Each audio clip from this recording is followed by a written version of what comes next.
In this video, I'm going to show you how to update the feeds in your website. Feeds are a great way to keep your website fresh and dynamic because they contain information that are about current events in the life of the school, and they're always being replaced by new information as new posts are added.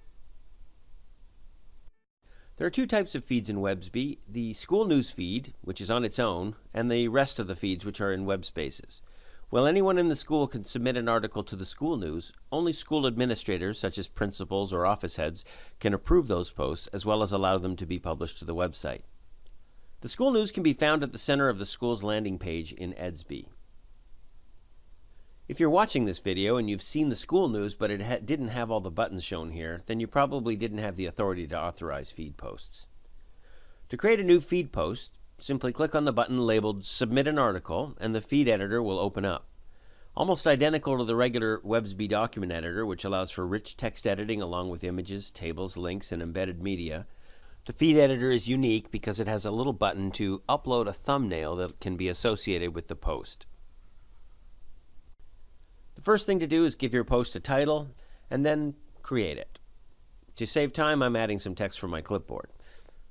While I'll go into document editing more fully in another video, you can see that I can give text different formats. Just a quick note, the format in the feed assigns formatting codes: regular text, header 1, header 2, and so on.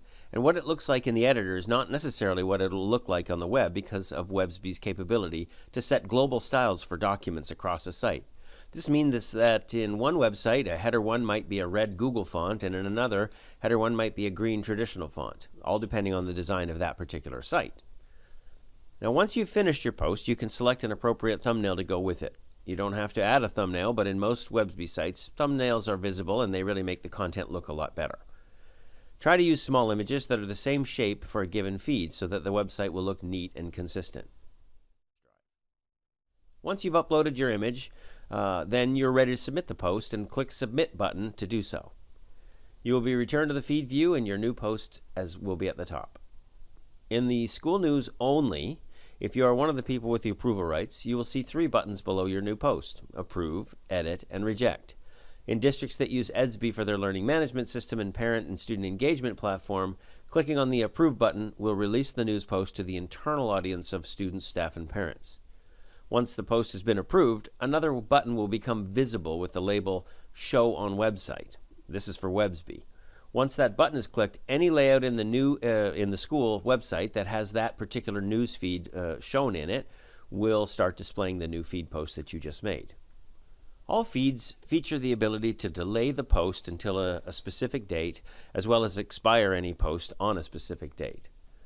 As I mentioned at the outset, the school news feed is a bit unique because of the approval process, but every other feed in Websby functions effectively the same way, without those approval processes required. So when you post something to a regular Websby feed, the article will be posted and visible on the web immediately, regardless. Make sure to check the website to see that your feed was posted properly and proofread it one time. It's always a good idea to do so. So that's how you post to a feed in Websby.